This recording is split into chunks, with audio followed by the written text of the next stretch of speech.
Gloire à Dieu, grâce du Seigneur. Nous rendons des actions de grâce à notre Seigneur. Nous bénissons son nom continuellement pour tout ce qu'il fait dans nos vies. Alors ce matin, bienvenue dans notre partage quotidien Living Word. Nous voulons partager la parole de Dieu sous le thème l'inspection intérieure, un zoom sur ta vie. Dans le livre de Romains, le chapitre 1, nous allons lire les versets 18 et 25.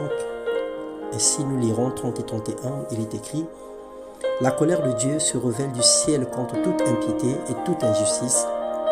Les hommes qui retiennent injustement la vérité captive, eux qui ont changé la vérité de Dieu en mensonge et qui ont adoré et servi la créature au lieu du Créateur, qui est béni éternellement, étant remplis de toute espèce d'injustice, de méchanceté, de cupidité, de malice, plein d'envie, de meurtre, de querelle, de ruse, de malignité, rapporteurs, médisants, impies, arrogants, hautains, fanfarons, ingénieux au mal, rebelles à leurs parents, dépourvus d'intelligence, de loyauté et d'affection naturelle, de miséricorde.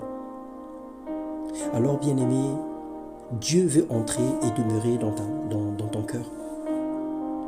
Le Seigneur veut se manifester à l'intérieur de toi au travers de son Fils Jésus-Christ. Car il n'habite pas dans des maisons faites des mains d'hommes. Dieu a cessé d'habiter dans les temples, Dieu a cessé d'habiter dans les arches. Mais Dieu habite aujourd'hui dans les cœurs de ceux qui l'acceptent et qui le reçoivent comme Seigneur et Sauveur. Dans Jean 15, le verset 7, il a dit: si vous demeurez en moi et que ma parole demeure en vous, tout ce que vous demandez vous sera accordé. Et nous savons que Jésus-Christ est venu pour nous réconcilier avec le Père. Car tous ont péché et sont privés de la gloire de Dieu. Selon Romains 3, le verset 23. Le Seigneur nous appelle à réviser notre position avec lui. Ce message, nous l'avons certainement déjà écouté des centaines de fois. Mais une question que nous devons nous poser ce soir, ce matin, ce jour: si et seulement si le Seigneur revenait, penses-tu être enlevé? Penses-tu être sauvé? Alors prends ta vie au sérieux dès cet instant. La mort a des rendez-vous fantaisistes. Personne ne connaît ni l'heure ni la seconde qu'elle peut arriver. La mort ne respecte personne. La mort ne calcule pas les enfants.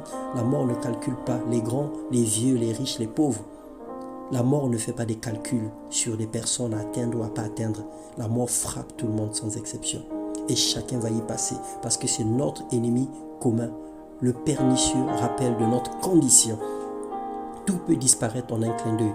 Alors fais le bon choix. Accepte Jésus-Christ comme Seigneur et Sauveur. Confie-lui ta vie. Ou alors reviens à Jésus-Christ si tu l'as abandonné, si tu l'as renié, ou si tu ne crois plus en lui, reviens à lui parce que les temps sont mauvais. Sauve ton âme. Laisse le Seigneur t'épargner du châtiment éternel. Ne compte pas le nombre des péchés ou de tout ce que tu as commis de mal. Reviens simplement à lui parce qu'il a tout payé à la croix. Il n'est pas venu pour te condamner, mais il est venu pour te justifier. Alors parle toi-même pour te justifier. Repens-toi, ouvre ton cœur au Seigneur. Dis-lui tout ce que tu as sur le cœur. Parce que c'est pour toi qu'il est mort à la croix. Son sang a coulé pour ta justification. Alors ne raisonne plus, ne réfléchis plus. Prends simplement une décision. Il n'est pas question des religions. Il n'est pas question d'église. Il n'est pas question de congrégation ou de confession religieuse.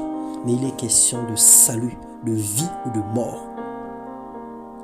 La condition sine qua non pour être sauvé, c'est d'accepter le Seigneur Jésus-Christ comme Seigneur et Sauveur, d'avoir une relation personnelle avec lui, sans laquelle personne ne pourrait être sauvé. Il a dit: rachetez le temps, car les jours sont mauvais. Nous vivons les derniers temps. Alors fais le choix.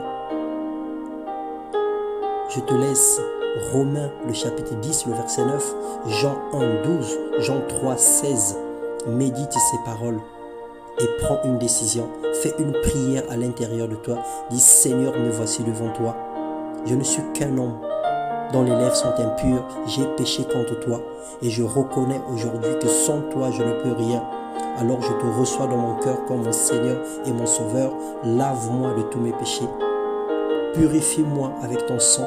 Rends-moi blanc comme neige et remplis-moi de ton esprit dans le nom de Jésus. Que le Seigneur te bénisse. Amen.